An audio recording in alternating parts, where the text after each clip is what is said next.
I really should be studying, but that makes just too much sense. So instead, I'm going to try and make Müller's experiment, Nobel Prize winning, a little bit easier to understand for anyone watching.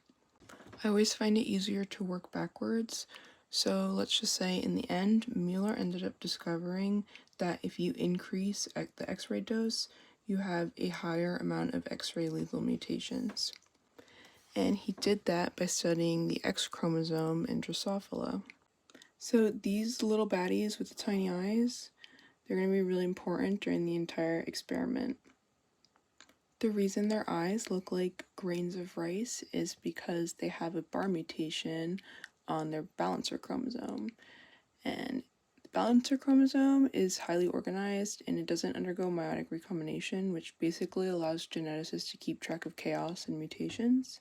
Okay, so basically she has these little eyes and she's sleeping with many other Drosophila that have undergone varying amounts of radiation because I guess that's just like, what she's into.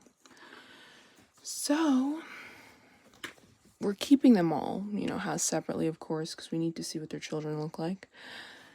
But from these combinations, we're picking out our favorites, and these are girls that have a mutated X chromosome from dad and a bar chromosome from mom, and we could tell because little eyes. So just imagine their daughters having little eyes, and then we find them arranged marriages.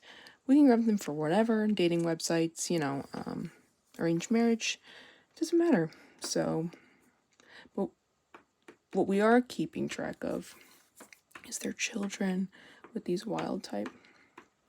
And what Müller noticed and what won him a Nobel Prize is that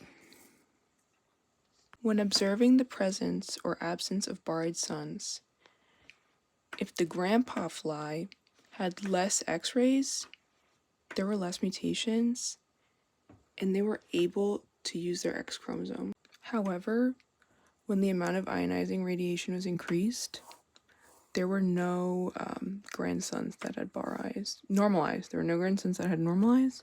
That's because they turned into ghost cats in utero. They were never able to develop and be synthesized into fully working X-ray mutated flies. Hopefully that helps. I covered them up for decency, because that's what you do. And thank you to all the flies and Müller for teaching us.